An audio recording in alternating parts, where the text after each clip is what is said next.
Buenas noches, ¿cómo están? Estamos en un RM un poquito especial, ya les voy a contar por qué. A veces nos toca, muy pocas veces nos toca ser protagonistas de la noticia. Es un lugar incómodo al que no le vamos a esquivar y en un ratito les voy a estar contando algo que me pasó, que se judicializó, que tuvo una resolución en el día de hoy y algo que voy a estar invitando a que todos hagan sin miedo, que es denunciar. Pero antes de eso le voy a preguntar a mis compañeros qué es lo que tienen para hoy, Javi.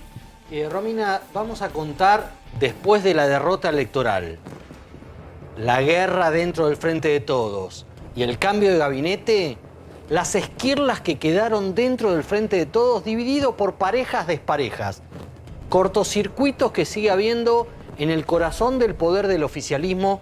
Te vamos a contar entre quiénes y por qué. Jairo, querido. Buenas noches. Te voy a contar el extraño caso del sector gastronómico, los restaurantes, los bares, que están volando de actividad a medida que estamos todos saliendo, pero ¿sabés qué? No encuentran gente para laburar. 9,6% dio la desocupación. Cuando bajás en edad, la desocupación llega a superar el 20% en el caso de las mujeres, pero repito, el sector gastronómico, los bares y los restaurantes tienen puestos de laburo y no tienen con quién ocuparlos. Bueno, hace poco había salido la noticia de Toyota, ¿no? Pero que tenía que ver con que no conseguían gente que haya terminado el secundario con los estudios secundarios finalizados, pero esto tiene que ver con otra cuestión. En un ratito la vamos a estar hablando. Estamos con uno de los hombres claves, aparentemente, me va a decir efectivamente si es así o no, que es Luciano Laspina. Vos estás en la Comisión de Presupuesto, ¿no? Efectivamente, ¿Cómo estás? sí. Buenas noches. ¿Qué tal? ¿Cómo te va, Nos vas Romina? a tratar de explicar por qué todo el fin de semana la tapa de los principales medios estaba obsesionada con la cuestión del presupuesto, si efectivamente tenemos que mirar ahí o en realidad están distrayéndonos con el presupuesto para que no miremos para otro lado, porque parecía ser que era lo único que tenemos que estar atentos a cómo nos va a impactar en el bolsillo. En un ratito vamos a estar hablando. Gracias por venir. Y arrancamos y les cuento lo siguiente. Después de varios meses, de febrero hasta hoy, pasó un tiempo largo, detuvieron finalmente a un hombre que me estaba acosando, que me estaba hostigando, que me estaba haciendo la vida bastante difícil. Esto empezó en el mes de febrero. Este señor se tomó un trabajito porque me llamaba a mí, a mi celular, con amenazas muy concretas. Sabía con quién estaba, sabía cuándo estaba sola, cuándo no estaba sola. Los agravios eran muy tremendos, no hace falta que los relate. Pero también se tomó otro trabajo, además de conseguir mi celular, que lo deben tener muchos y muchas. Llamó a cada uno de mis vecinos al teléfono fijo. Además de darme a entender primero a mí por teléfono que sabía dónde vivía, alguien lo puede tomar como, bueno, nada, un loquito que me está llamando, que dice que sabe. No, efectivamente sabía dónde vivía porque llamó a cada uno de mis vecinos y también le hacía,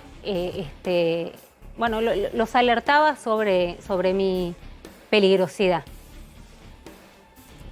La verdad es que la pasé bastante mal, uno se asusta, digo, no quiero seguir mucho más por mi familia, por mis hijas, porque la verdad que las voy a preservar, pero la pasamos bastante mal.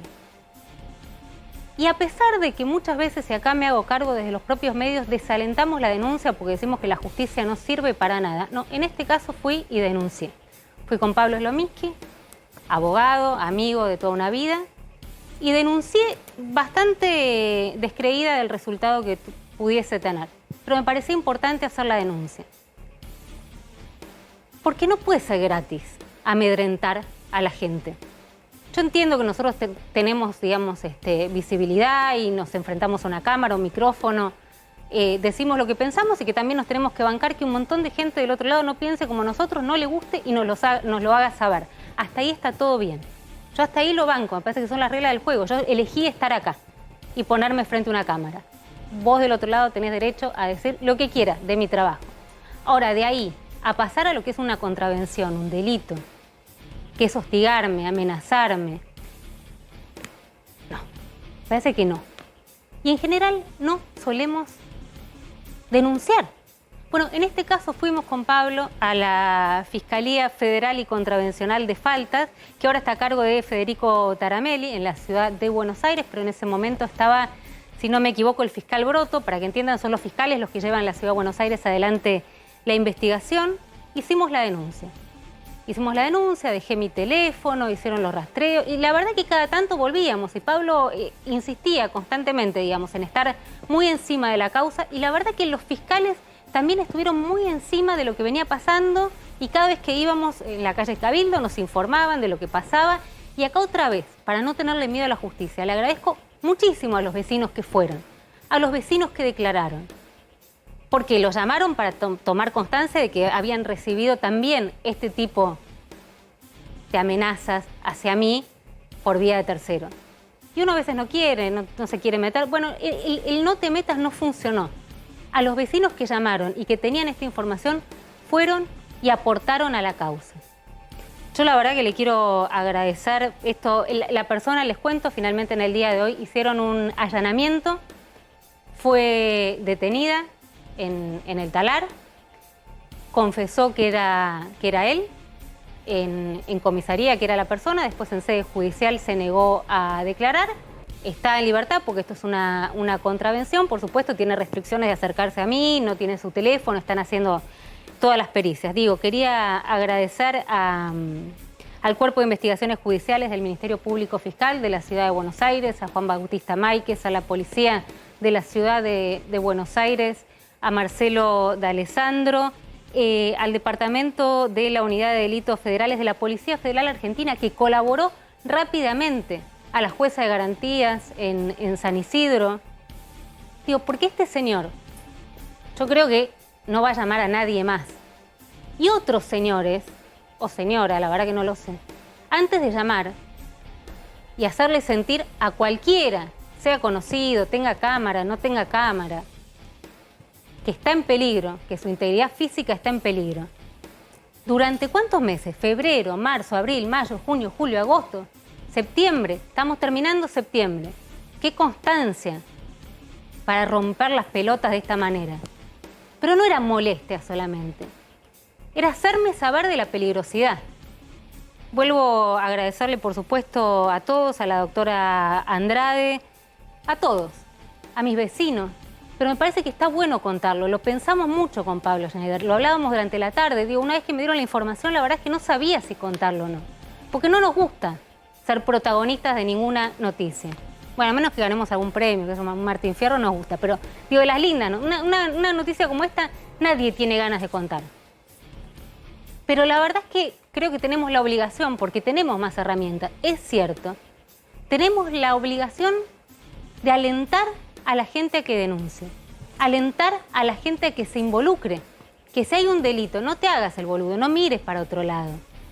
Si te citan de una comisaría, vayas. Si te citan de una fiscalía, te acerques. Hoy puedes declarar telefónicamente, te están haciendo la vida más fácil, todos miramos para otro lado en algún momento. Y la verdad que cambia todo, eran tan contundentes las pruebas, que una vez que se las exhibieron le dijeron, señor, usted es el de la línea de teléfono. No había nada más que decir, llamó a tal, a tal, a tal. Pero esto, insisto, es porque tuve un abogado que siguió la causa, porque la fiscalía la siguió constantemente, pero también porque colaboraron quienes tenían que colaborar. No le tuvieron miedo a la justicia. Y yo que suelo desalentar, y porque digo, la justicia finalmente nunca termina nada, yo no sé si a veces no estamos mirando un sector de la justicia que es la justicia de Comodoro Pi o alguna justicia, o la corte, y no estamos pensando en la justicia diaria, en la de la vida cotidiana. Nada más que decir sobre el tema. Gracias. Luciano Laspina, acá Hola, andamos. Romina. ¿Qué tal? ¿Cómo Primero, estás? Bueno, nos tocó mi solidaridad absoluta en este momento tan desagradable que te tocó vivir. Sí, desagradable, pero con un... Digo, nunca es un buen final cuando tampoco detienen a alguien, qué sé yo, pero cuando la justicia actúe, cuando la ciudadanía se compromete, la verdad que hay buenos resultados, qué sé yo, la verdad es una esperanza, sí, tal cual. Dentro de todo. Te preguntaba, Luciano, y ahora nos vamos a meter en el tema, ¿por qué estamos hablando del presupuesto? ¿Me pusieron 3 almohadones porque estoy muy bajita o porque quieren mostrar esto que está divino? No, porque sí. Ok, listo, gracias.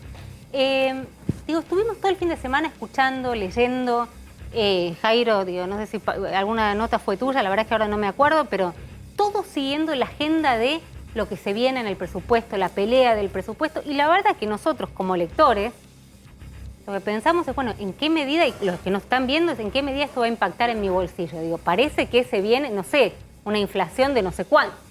¿Impacta el presupuesto? Digo, vos estás ahí en la comisión, y entonces... Bueno, mira, te diría que hay como dos cosas. Primero, una lectura política que está rondando respecto a la discusión del presupuesto, que es esta pelea que hay cada vez más explícita entre Martín Guzmán y el ala dura del kirchnerismo, en este caso representada por Máximo Kirchner, con su cercanía a Sergio Massa, y también Cristina Fernández Kirchner, con la cual ha tenido una disputa casi te diría por los diarios respecto a si pública, sí, todos podemos contar con pelos y señales. Exacto, y después en segundo lugar, creo que el presupuesto, obviamente la ley más importante que se discute en el Congreso todos los años, básicamente refleja el programa de gobierno para el próximo año y tiene este presupuesto algunas cuestiones polémicas. En principio proyecta una inflación del 33%, después de venir un año como este, de casi va a terminar entre 45 y 50 la inflación, a pesar de que el gobierno pisó los aumentos tarifarios, y a pesar de que el gobierno viene pisando el tipo de cambio muy por debajo de la inflación. ¿Este año? Este año entre 45 y 50. Según cómo termine a fin de año, diciembre va a ser un mes clave porque va a ser el postelectoral, después del paquete fiscal electoral que el gobierno está anunciando para lo que queda de aquí a las elecciones. Todo eso puede agregar presión. Y obviamente es una ley muy importante, porque esta inflación del 33% está basada en lo que el ministro dice que va a emitir para financiar el agujero fiscal a través del Banco Central. Y dice que va a emitir 1.8 del PBI, no importa cuánto sea. Lo que sí es que ese número, y esta es un poco la crítica que hacemos nosotros, está basado en dos supuestos muy fuertes. Que va a conseguir, en términos netos, 10.000 millones de dólares del mercado local, cosa que veremos si se puede conseguir, y otros 10.000 millones de dólares de organismos financieros internacionales, que ni Mauricio Macri, exceptuando los desembolsos del Fondo Monetario Internacional, que no creo que aparezca en el próximo año, aún en el caso de un acuerdo, obtuvo de bancos internacionales como el BID, la CAF y el Banco Mundial. De modo tal que si uno le saca esos dos supuestos, o al menos uno, ya la emisión monetaria que supone el presupuesto de 1.8 del PIB, se puede duplicar o triplicar. Y eso sí es mucha más emisión e inflación. Y ahí es donde tenemos que poner el foco de la discusión, no solo la oposición, que podemos hacer nuestras objeciones y planteos respecto a si el presupuesto está bien o mal hecho, sino adentro de la coalición de gobierno, donde efectivamente Martín Guzmán trata, dadas esas restricciones, de tener cierto control del gasto el próximo año, y el ala dura más del kirchnerismo, encabezada por Máximo Kirchner, presidente del bloque oficialista, le está pidiendo más gasto y por tanto más la oposición emisión. banca a Guzmán. Se da el extraño caso donde la oposición banca al ministro de Economía del gobierno. Bueno, sí. en esto, a ver, ¿qué creemos nosotros? Nosotros creemos que no se hace política económica negando las matemáticas, lamentablemente, porque la ley de gravedad, la contabilidad pública no admite matices. 1 más 1 es 2, si a vos no te alcanzan los fondos le tenés que pedir al Banco Central, el Banco Central emite peso y tenemos inflación como estamos teniendo ahora. El año pasado tuvimos una cuarentena europea aplicada en una economía sudamericana, tuvimos 8 puntos de déficit fiscal, la mayoría financiado con emisión monetaria, y por eso este año tenemos una aceleración tan fuerte de los precios. Si ahora vamos a más emisión de aquí a las elecciones y el año que viene volvemos a generar emisión y gasto público, podemos tener más inflación con su impacto en la pobreza. Entonces lo que nosotros decimos es, la discusión tiene que ser racional. El gobierno gobierna, y nosotros nos oponemos, y es la oportunidad de discutir un presupuesto equilibrado. Lo que decimos es, bueno, hay dos visiones muy claras dentro del oficialismo. Primero tienen que ponerse de acuerdo ellos cuál es el presupuesto realmente que defiende el gobierno, que hasta ahora no está claro porque hay un presupuesto de Guzmán y parece haber un presupuesto de Máximo Kirchner. ¿Pero te preocuparía que lo huelen después de las elecciones al ministro de Economía? No sé, nosotros no es nuestro deber opinar sobre los funcionarios. Obviamente el recambio ministerial no me gustó, para mí empeoró el gabinete en muchos sentidos, le dio más ejecutividad, pero también algunos nombres más polémicos. Y creo que el ministro Guzmán es como, digamos, el ala más racional del gobierno, probablemente porque no comparte muchas de las visiones que tiene el ala más dura del kirchnerismo, que probablemente es, o sea, no acordar con el Fondo Monetario, aislarse más del mundo y abusar un poco más del Banco Central para financiar el gasto público. Pero la verdad es que tampoco me gusta el rol que está cumpliendo hoy Martín Guzmán, que desde que intentó modificar el cuadro tarifario y echar al subsecretario y no pudo, es casi, te diría, un ministro que está flotando en el gabinete, pero que está con muy poco poder político para llevar adelante sus políticas. Otro presidente débil, ministro de Economía débil, y en este contexto te pido que veamos esto juntos porque me interesa tu opinión. Vamos a ir a Palermo, porque recién hablabas de las cifras, repetí las cifras de desempleo. Sí, la cifra de desocupación que dio el segundo trimestre tiene que ver con 9,6% de baja de desocupación respecto del 13,1% de hace un año, pero el dato central ahí es que las mujeres de hasta 29 años están en un 22% de desocupación y los varones de hasta 29 años, la franja más joven del mercado laboral, están en un 16% de desocupación. Y en ese contexto se da la historia que te contaba y hacia la que estamos yendo, que tiene que ver con que hay sectores que están creciendo muy fuerte después del palacio. Un repunte pospandemia, de la pandemia, y básicamente porque son sectores atados a que la gente sale, gastronomía, entretenimiento, y en esos sectores se da un fenómeno que ahora nos vamos a meter de lleno, si te parece, vamos al móvil con Gabriel Prosperi, que hay locales gastronómicos que ponen un aviso en Zona Shops, por ejemplo, y antes recibían 5.000 vistas de gente que miraba y mandaba el currículum. Ahora 200, 300 personas miran esas búsquedas. Hay poca gente que quiera laburar en gastronomía y me parece un fenómeno con este desempleo. Vamos a tratar de entender por qué. A ver, vamos a un vivo, dale.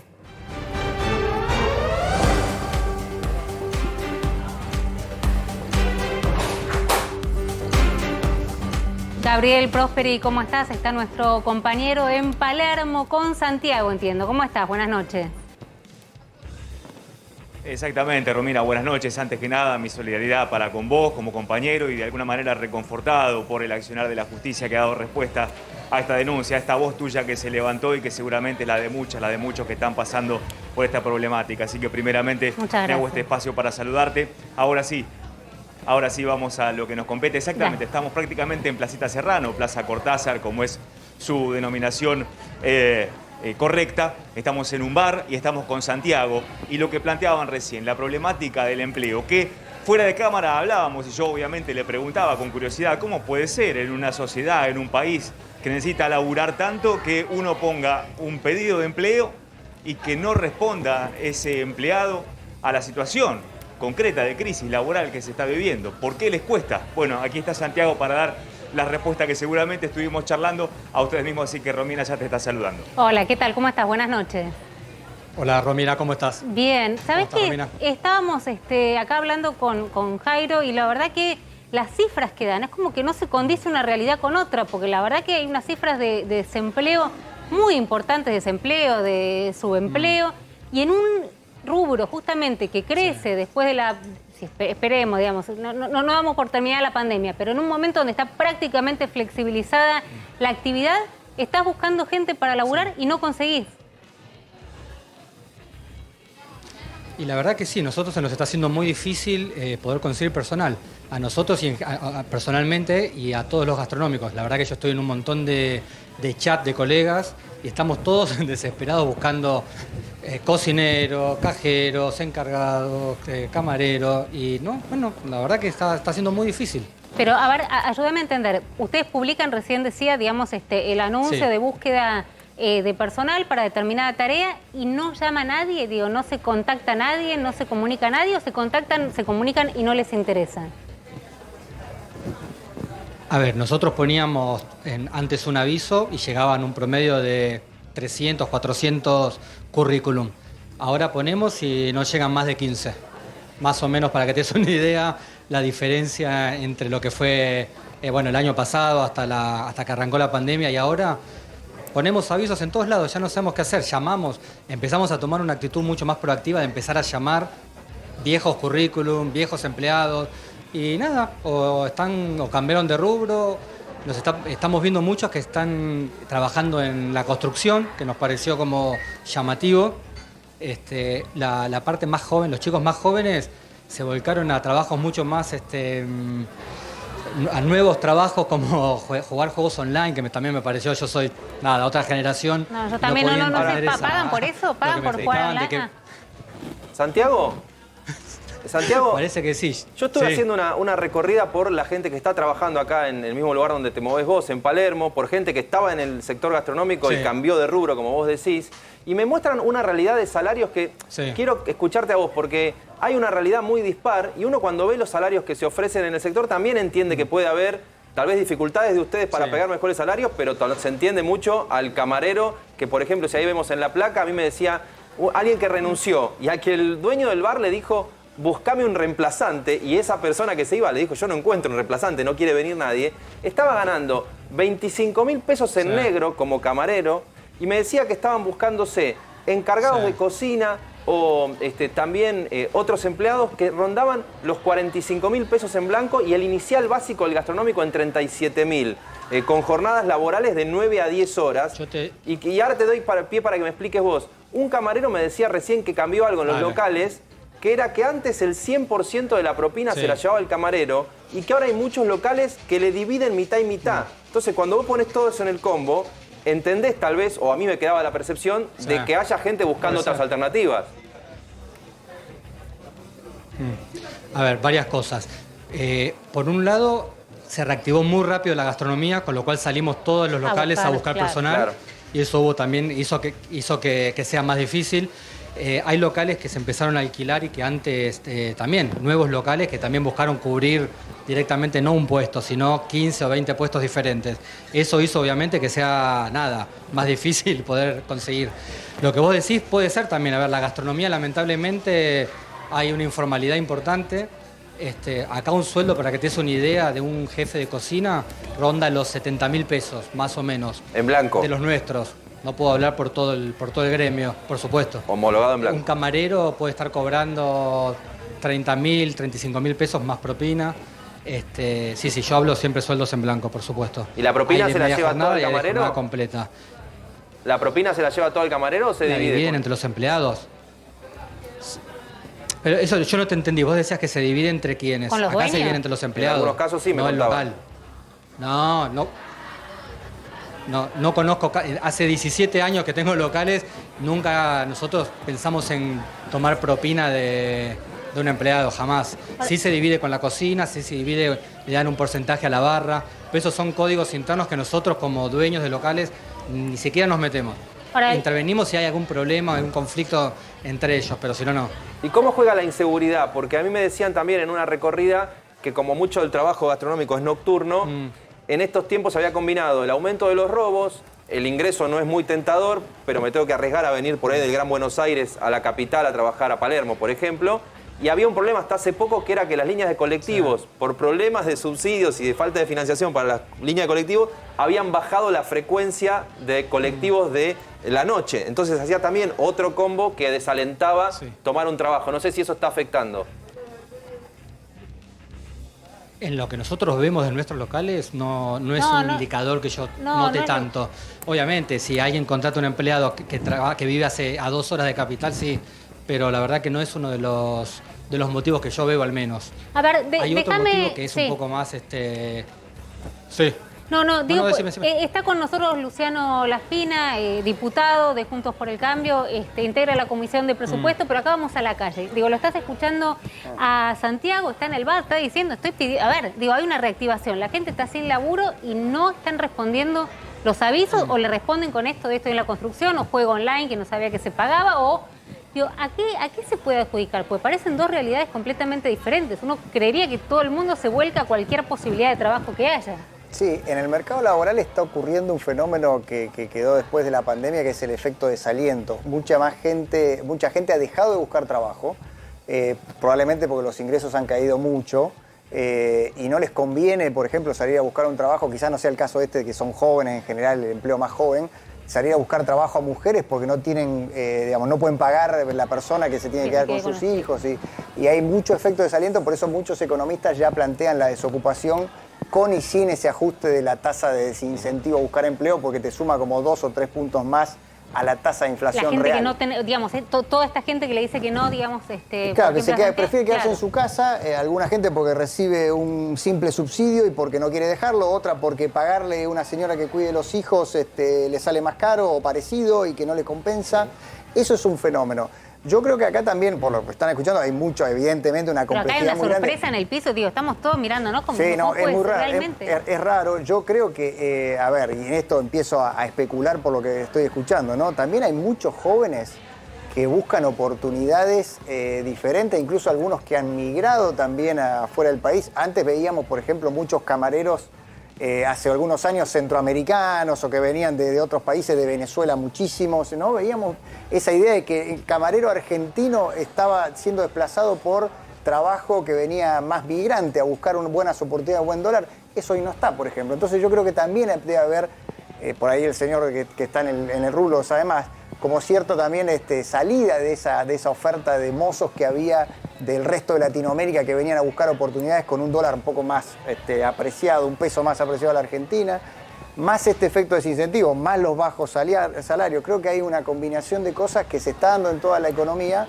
que hace este resultado tan paradójico. El otro día una automotriz famosa salió a buscar, no encontró gente capacitada y quizás también el desempleo está muy enfocado en personas que quizás no tengan el grado de educación y cultural necesaria para poder administrar dinero y la relación con el cliente. Preguntémosle a ver, esto tiene que ver, digo, vos qué pedís cuando haces la convocatoria? Porque digo, agarrémonos de esta posibilidad. Bueno, tal vez, como fue en el caso de la automotriz, que no tenían secundario completo y no conseguían 200 personas, eran creo 200 personas con secundario completo. Por ahí en este caso las exigencias, digamos, no se pueden acomodar a estas exigencias, pero ¿cuáles son?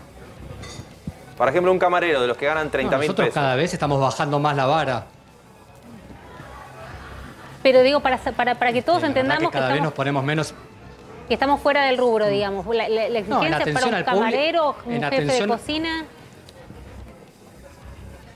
A ver, obviamente la exigencia para un jefe de cocina es otra que para la que es un camarero, que seguramente puede ser su primer trabajo.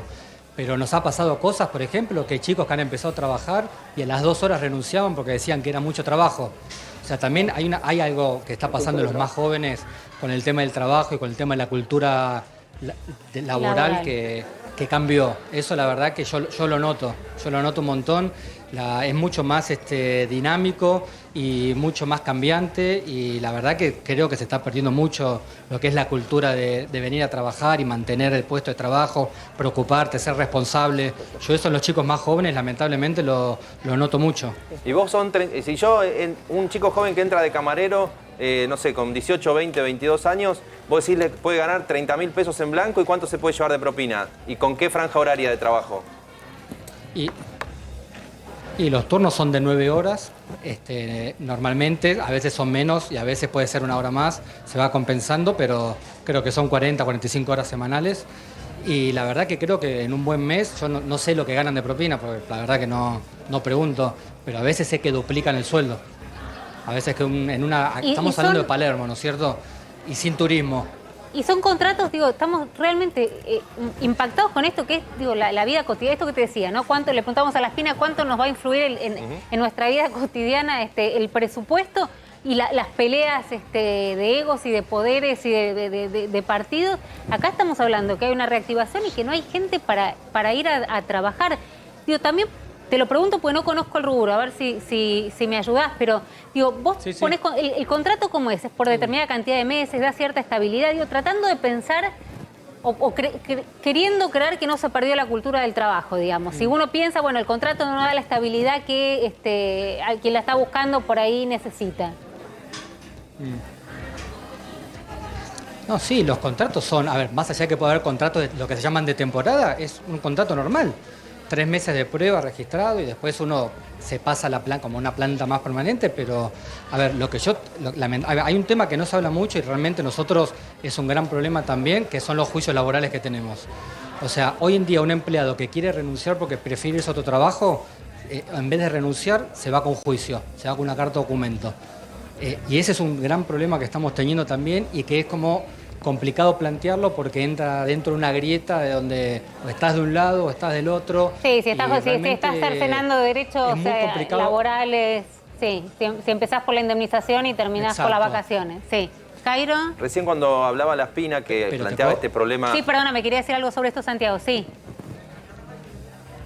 No, te lo cortamos. estaba escuchando, Javier. Perdón, dale. No, lo que decía recién Luciano, que se planteaba en Argentina como un problema del sector gastronómico, es un problema que con otros matices, como todo en la economía, se ha dado en otras partes del mundo, en parte por esto de que los sectores se recuperaron muy fuerte y porque venías de muchos planes de asistencia del Estado y por también cierto desfasaje en la capacitación que tiene la gente. Y se dio esta polémica hace unos meses en Estados Unidos, donde fue muy viralizado el momento donde Joe Biden, el presidente de Estados Unidos, le habla a los empresarios, repito, a otro contexto de empresarios, y les dice lo siguiente: ¿les cuesta encontrar empleados? Páguenles más. Mirá. Asking me, well, you know, guess what? Employers can't find workers. I said, yeah, pay them more. This is an employees bargaining chip now. What's happening? They're going to have to compete and start paying hardworking people a decent wage.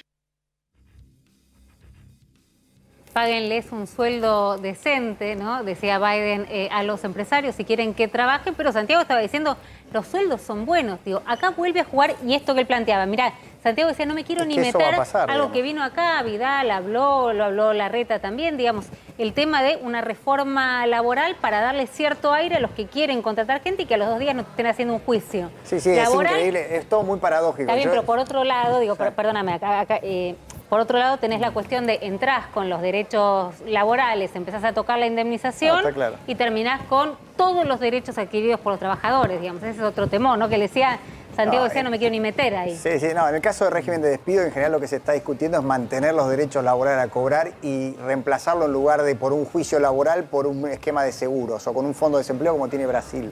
De modo tal que no es una discusión, digamos, que en realidad no cercena derechos, sino que cambia el sistema, pero mantiene el derecho a la indemnización. Pero acá el problema es otro, la gente ni se presenta. Bueno, eso iba.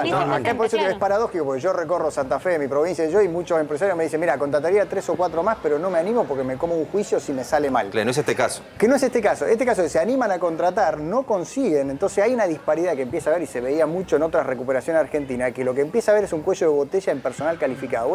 Pero bueno, el mozo no es calificado. No es calificado, ojo, tiene que llevar una relación con el cliente, tiene que saber sumar, restar, manejar dinero, cumplir horarios, tener disciplina. Todo eso es lo que esta automotriz no encontraba. No solo gente con el certificado que se hubiera finalizado el secundario, que quizás lo había. Lo que no tenía esa gente es la cultura y la disciplina para poder llevar un método, para seguir instrucciones, para levantarse a determinado horario y cumplir con ese horario.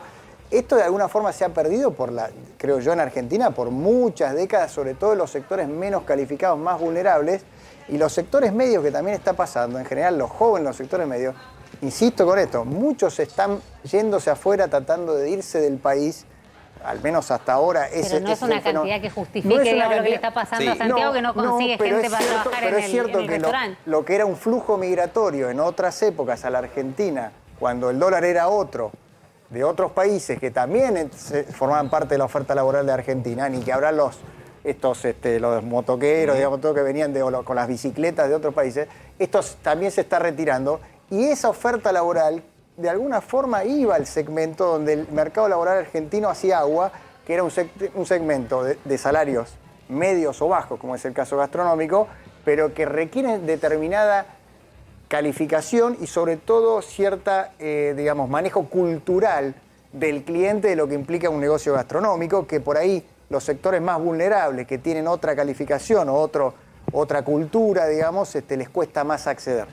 Santiago, para terminar y planteando acá de verdad, digamos, un tema que trajo Jairo, que nos interesó a todos y que realmente también habla de esta economía que se viene, que va a tener estas situaciones que son tan complejas de entender.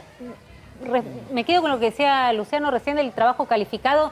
Digo, ¿vos pedís algún tipo de requisito de ese tipo, digamos, más allá de la experiencia, algún tipo de formación? No, tampoco. Bueno, no tenemos la respuesta. Depende del rol, obviamente. Si es un jefe de cocina, pretendemos, obviamente, que sepa que tenga experiencia y conocimiento. Claro. Acá, por ejemplo, estamos en un restaurante que es 100% plant-based, o sea, comida 100% vegana. Obviamente buscamos un perfil que tenga conocimiento sobre ese tipo de alimentación y se nos fue dificilísimo, pero muy difícil conseguir. Y acá estamos hace 3 meses, estamos hace poquito. Bueno, Santiago, te mandamos un abrazo grande. Queda planteada, ¿hay alguna vía para comunicarse con vos? Porque por ahí hay gente que nos está mirando, que tiene la experiencia, que quiere trabajar y que no sabe qué está buscando. Ojalá. Nos encantaría. Nos escriben por Instagram, ladob.asbs, y nos escriben por ahí y con todo gusto tenemos una entrevista y nada, nos encantaría que la gente que tenga ganas de trabajar vengan y se sumen. No pedimos mucho, compromiso y ganas de venir a trabajar, no mucho más que eso.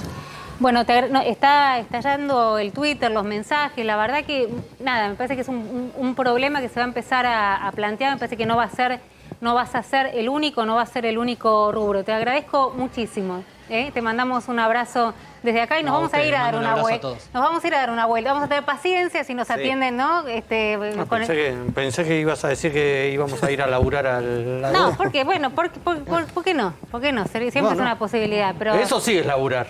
No, sí, no, el productor ejecutivo no sabe lo que es vegano. O sea, tiene que empezar por lo que... No, solo... Mejor. No. Mejor. Te mandamos un abrazo, muchas gracias. Déjame que les lea, a ver si me tienen un minuto de paciencia, algunos de los muchísimos mensajes que están llegando. Los únicos empresarios que pagan juicios... Espérame un minuto. Sí, ahí teníamos recién un caso puntual de un sector que está atravesando una situación particular, porque la idea habitual de los empresarios no tienen condiciones para contratar gente y se plantea, como está planteando por ejemplo Martín Lustó, un proyecto para cambiar el marco, en este caso de indemnizaciones, es un tipo de problemas que generará debates en el Congreso que venga. Yo lo que quiero plantear acá es que hay otra situación que tiene que ver con empresas que quedaron muy delicadas con su rentabilidad y su margen de negocio después de la pandemia, que ahora de golpe tienen una reactivación muy fuerte y que pueden ofrecer salarios que son los que pueden pagar en parte en negro, porque así tienen establecida su fórmula de negocio, pero que la gente no está dispuesta a tomar, porque también hay que aceptar tener 30 lucas de salario por 9 horas de jornada laboral. Y ese es el debate que está. 30 lucas brutos, perdón, No, que perdón. haciéndole los descuentos en mano terminan siendo...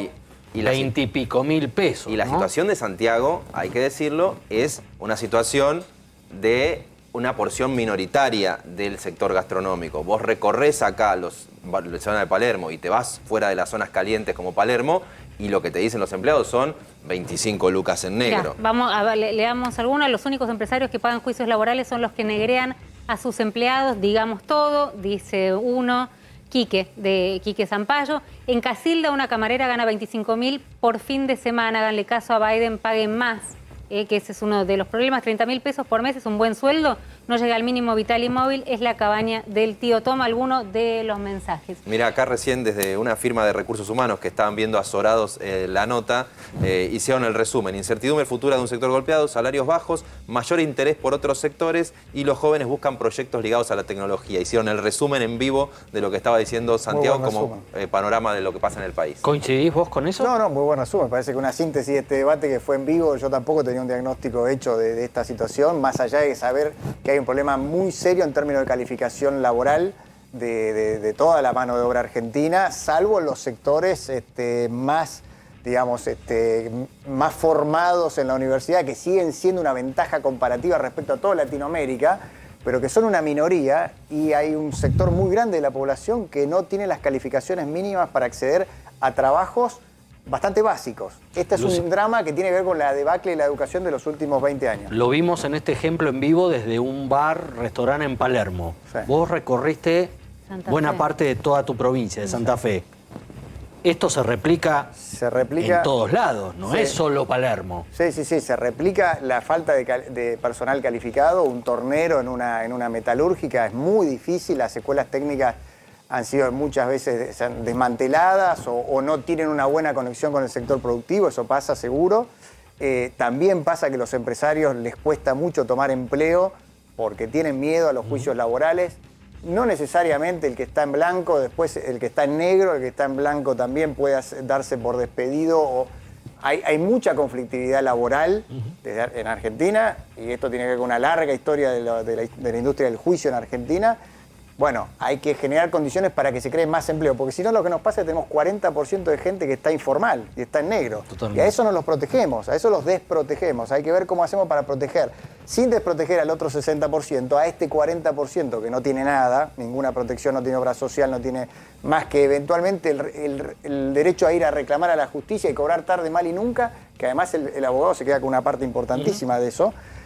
A ver cómo los incorporamos al mercado formal. Este es el gran desafío. O sea que además, vos, perdón, ¿no? Pero por lo que Sí. te escucho, por lo que escuchábamos acá a Larreta, a María Eugenia Vidal comentando el fin de la indemnización, digamos, tal como se la conoce, ¿vos acompañarías un proyecto en este sentido? no es el fin de la indemnización, es sustituir el régimen de indemnización que carga hoy contingente sobre el balance de la empresa por un seguro. Hay dos propuestas, una propuesta de la UIA que va camino a generar una especie de seguro. ¿Un seguro que paga quién? Un seguro que paga el empresario sobre la nómina salarial No te en descuentan función de la de rotación. tu Es el sueldo. modelo de la UOCRA. La UOCRA, como tiene alta rotación de sus empleados, empieza un edificio, los despiden, empieza otro y los despiden, tiene un régimen de seguro que paga el 8%, porque tiene muchísima rotación en la construcción, y el empleado, cada vez que se da por despedido y quiere cobrar la indemnización, lo puede cobrar. Ahora, si no, acumula el fondo en el próximo edificio. Y de esa forma... Pero sale va- del bolsillo del propio, o sea, del del propio empleado, empleador. no del empleado. No, el empleador. No es que el Igual- empleado termina pagando parte de su No, indemnización. igual digamos. sí, convengamos, esto es un poco técnico, pero siempre la incidencia de un impuesto, de una prima, la bueno. incidencia legal es sobre el empleador, pero después el salario se reparte según oferta y demanda. Por ejemplo, acá en el caso de estos de los De Santiago, en gastronómicos, Palermo, en algún los momento va a empezar a subir el salario, por más que los impuestos estén, porque tiene que ver con oferta y demanda. Pero más allá de eso, sí, lo paga el empleador. Eso va a un fondo, digamos, la UOCRA con Gerardo Martínez desde hace años que tiene este sistema y están felices con ese sistema porque genera mucho empleo, como decía él, que genera la construcción, porque tiene un buen sistema de indemnización, que no es eliminar el derecho a indemnización, es modificar el esquema. No es sencillo, pero hay que hacerlo porque eso ha funcionado muchísimo. Brasil tiene todo su banco de desarrollo financiado con este fondo que se genera al estilo UOCRA y financia el BNDES, que es el principal banco de desarrollo del país, con el cual le prestan a los industriales a tasa de un dígito, bajísima en dólares, con esos fondos subsidiados que provienen de los fondos de despido. Y eso es Brasil, no es Pero claramente acompañarías, digamos, un proyecto en este sentido, sí. que modernice el régimen y que le dé más posibilidades a los empresarios de contratar trabajo y de formalizar al 40%, desde ya que sí. Argentina tiene un régimen laboral de la década del 70 que ya cada vez protege menos a los que están y desprotege más a los que no pueden ingresar. Y yo creo que Argentina tiene el enorme desafío de generar empleo. O sea, en los próximos años, no solo calificar a toda esta gente que no puede acceder a un empleo calificado, sino generar mucha demanda de empleo para que esos salarios aumenten. Cuanto más demanda de empleo haya, porque hay más incentivos del empresario, más fuertes van a ser los salarios. Digamos, esto es así, es una regla de oferta y demanda de la economía, que más allá de que en el caso del salario el Estado tiene que meterse, fijar un salario mínimo, la verdad es que el régimen actual lo que ha generado es informalidad, 40% de empleo en negro, desempleo y estancamiento del empleo del año 2010 hacia acá. Por supuesto, el contexto económico nunca ayudó, pero para ayudar a crear empleo no solo hay que estabilizar la economía, hay que generar incentivos para que haya más empleo formal y registrado. Y es una discusión que nos demos los argentinos sin anteojeras ideológicas, porque cuando le ponemos la ideología, Eso, mira. desaparecen las ideas, aparecen los prejuicios, la cultura de River, de Boca, de Newell's, de Central, y no discutimos una idea. A eso venía, y antes de ir a Javi Calvo, que te va a contar que sigue la interna dentro del gobierno con más nueces que ruido sería, digamos, ahora, pero sigue bastante caliente, las cosas no parecen haberse recompuesto de cara al próximo 14 de noviembre. Reapareció en los medios y creo que lo va a hacer de manera que consiguió trabajo, digamos, como columnista, que lo va a hacer no de manera esporádica, sino que va a estar, no sé si todos los días o una vez por semana, pero reapareció el ex ministro de Economía, ex vicepresidente Amado O sea, consiguió Boudou. laburo ahí, no como camarero. No, como camarero no, pero No, es consiguió poco. trabajo Como camarero, en un poca plata. canal de noticias. Quiero que lo escuchemos junto con Luciano. Decía lo siguiente, a ver. Podemos ver muchas formas de entender que es un ajuste. Uno podría decir que el salario mínimo en dólares hoy es un 42% menor al que había en el 2015, a fin del 2015. En el medio pasó Macri, que dejó una situación devastada, Si el ministro Guzmán no hubiera hecho el canje de deuda muy bien hecho que hizo el año pasado, no tendríamos Argentina. Entonces, yo creo que cada cosa en su medida y armoniosamente. Acá falta el shock distributivo, porque hay que cortar la inercia de lo que hizo Macri. Y hay muchas cuestiones que tienen que ver con el financiamiento en dólares, pero te diría que en la Argentina de hoy, y con los niveles de pobreza que dejó Mauricio Macri, hay muchísimas cosas que se resuelven en pesos y hay muchísimas cosas que se resuelven lejos de la ciudad de Buenos Aires. Ahora, planteabas, Luciana, y de verdad te agradecemos, esta noche hiciste dinámico, digamos, los temas que veníamos tratando. Vos decís sin anteojeras, ¿no? Ideológicas, y viene Vudú y plantea de manera contundente que si no estaba Guzmán, nos estrolábamos. Por culpa del gobierno, digamos, del espacio político que acompaña. No, a ver, primero que es loco volver a verlo a Vudú dando cátedra por televisión, es un poco choqueante por momento, pero bueno, la política es así y todas las voces hay que respetarlas.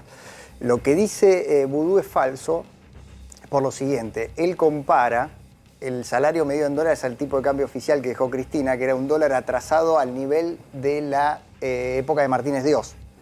Por eso las exportaciones entre 2011 y 2015 cayeron 30%, son datos del INDEC. Con lo cual Argentina era inviable con ese dólar de Martínez Dios.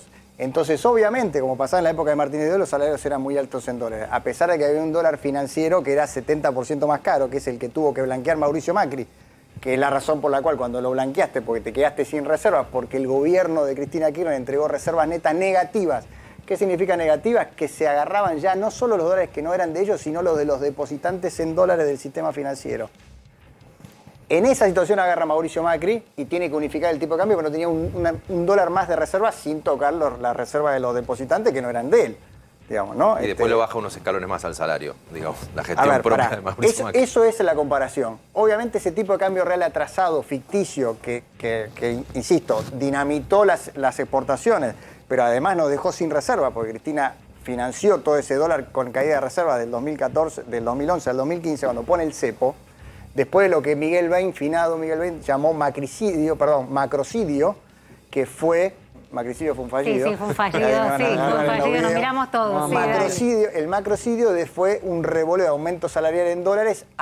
Durante el 2011 aumentaron 20% en dólares los salarios y después puso el cepo cambiario. Entonces, eso es un poco lo que agarró. Mauricio Macri agarra el final del populismo, el agotamiento del modelo distributivo que había iniciado Néstor Kirchner, primero financiado con la soja, después financiado con los fondos de ANSES, después financiado con las reservas, y cuando se agota toda le da la llave a Mauricio Macri. Esa es la realidad histórica. Le tocó administrar el Rodrigazo, que fue esa gran mega devaluación del año 75, después del plan Gelbar. Bueno, le tocó a Macri, 4 años, durísimo. Había hecho los 4 colchones macroeconómicos, fiscal, monetario, externo y tarifario. Se los consumió Alberto Fernández en 4 meses de cuarentena. Por eso tenemos hoy atraso tarifario, déficit fiscal, expansión monetaria, 80% de brecha cambiaria. Esta es la realidad. Ahora, después le van a echar la culpa a Guzmán del ajuste que hizo el desajuste del 2020, o al que venga después de Guzmán. Bueno, acomodó, digamos, la historia Amado. Bueno, perdón que me apasioné con la pero está bien, a todos, digamos, nos llamó. Hay que acostumbrarse a verlo a Vudú y, digo, vos entendés, en este caso, dando cátedra. Javi Calvo, y mientras tanto los políticos argentinos y nuestra dirigencia está metida en lo que nos está pasando en el día a día, en el oficialismo, en nuestro bolsillo, en que nos alcance. ¿En qué andan? ¿En qué andan? Bueno, vamos a contar en parejas cómo quedó la situación dentro del oficialismo, sobre todo vinculado al gobierno, en Nación y en Provincia de Buenos Aires, después de las batallas que vimos hace pocos días atrás. Postelectoral, pospelea entre el presidente y la vice y poscambios. La situación entre el presidente y la vice sigue tensa. Algunos dicen, desde el lado del albertismo, que no volvieron a comunicarse. Desde el lado de Cristina dicen que hablaron por teléfono el viernes famoso de los anuncios del cambio de gabinete. La situación hoy entre ellos sigue siendo tirante, dicen las fuentes de los dos lados, y se pasan poco caso, se hacen poco caso. Ella está contenta con que le haya hecho caso con el cambio de gabinete, está menos contenta con que el presidente todavía sigue remoloneando algunas decisiones respecto sobre todo a la expansión del gasto. Vamos a la segunda pareja. Esta va a sorprender porque es entre el presidente y el jefe de gabinete. ¿Cómo? ¿Cómo puede ser? No, a ver, no es entre ellos, es entre sus allegados. ¿Por qué? Porque en el albertismo promocionaron que el presidente se bajaba de los actos públicos, se bajaba de anunciar medidas de gobierno, queda todo en manos del jefe de gabinete, y esto es así hasta por ahí nomás. Se dio un hecho muy curioso el viernes, cuando se anunció el previaje en un acto en Pilar para jubilados, con 70% de descuento, y el anuncio lo hizo el jefe de gabinete, acompañado por el gobernador de la provincia y el ministro de Turismo, Matías Lamens. El presidente no tenía que asistir, y sin embargo fue después del acto, y Presidencia de la Nación se encargó de distribuir con mucho interés fotografías del presidente juntado con jubilados que habían estado en el acto para mostrar que el presidente sigue de cerca la gestión y sigue de cerca el cara a cara. Sí. ¿Cuánto tiempo va a aguantar Alberto Fernández sin subirse a los actos? Le veo poca vida a eso. Tercera pareja, otra vez Mansur, pero esta vez con Guado de Pedro, ministro del Interior.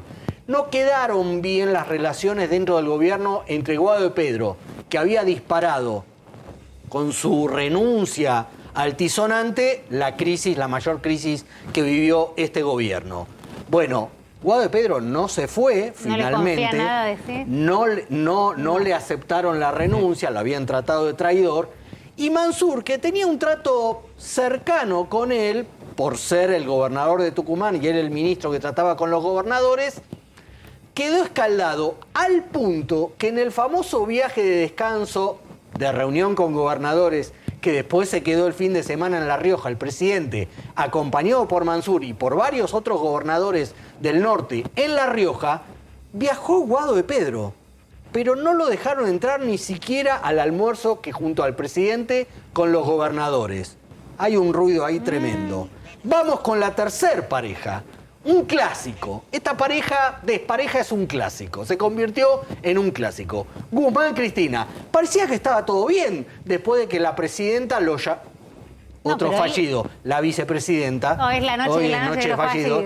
La vicepresidenta en la carta dijo, yo no lo quise echar a Guzmán. Claro, ella no lo quiere echar a Guzmán. Quiere que Guzmán haga otra cosa. Pero él le contestó Guzmán públicamente. Salió también, ¿no? por radio con Víctor Hugo Morales, una horita con Víctor Hugo Morales, para explicar, entre otras cosas, surgió espontáneamente que efectivamente él le dice a Cristina que está equivocada. Martín Guzmán, no le cayó del todo bien a la vicepresidenta que dijeras eso en público. Es más, pero la elogió un montón. Pidió la cinta para ver exactamente qué palabras habías usado. Se queda un poco caliente. No es el momento de echar más leña al fuego, pero se queda un poco caliente. Dicen en el Instituto Patria. Ojo, Guzmán. Y voy con la última. Pará. El postre. A ver. El postre. A ver. La pareja despareja menos pensada hasta esta crisis. Porque se llevaban bien, ¿podemos mostrarla, director? Ahí está. Oh. Axel Kicillof, gobernador de la provincia de Buenos Aires, y Máximo Kirchner. No. ¿Por qué el cortocircuito? Porque después de la derrota electoral, que todo el gabinete de Axel Kicillof presentó la renuncia y Axel no se la aceptaba a nadie, Máximo lo agarró y le dijo, Axel, tenés que aceptar alguna renuncia porque nosotros también perdimos acá en provincia, tenés que oxigenar el gabinete. Bueno, ¿qué pasó? Axel no le dio bola y recién accedió cuando Cristina Fernández de Kirchner lo mandó llamar y lo hizo ir a Santa Cruz y le cantó las 40, como se dice en el tango. Y ahí volvió Axel con un poco golpeado y aceptó cambios de gabinete, entre ellos que le entren al gabinete gente con la que él no está de acuerdo, básicamente dos intendentes como Martín Insaurralde en la jefatura de gabinete y Leo Nardini en infraestructura. Gracias, Javi, por dejarnos tranquilos como para arrancar la semana, que las cosas están ordenaditas. ¿Traes más parejas? Mañana están reclamando más parejas, desparejas mañana. Gracias, Jairo. Trajiste un temón. Luciano. Si tenés ganas de quedarte, pasá por algún lado, arreglá y te sentás. Te van a dar vuelta con lo de macricidio, prepárate. Ya está, listo. Todo, después tiramos un fallido cada uno y la mezclamos. Gracias, chicos. Nos volvemos a encontrar mañana a las 10. ¿Están seguros? A las 10 acá no me hagan ir a No otro vamos a decir nada vamos. quién viene. No, ni una sola palabra, porque invitado que anunciamos a invitado que se cae.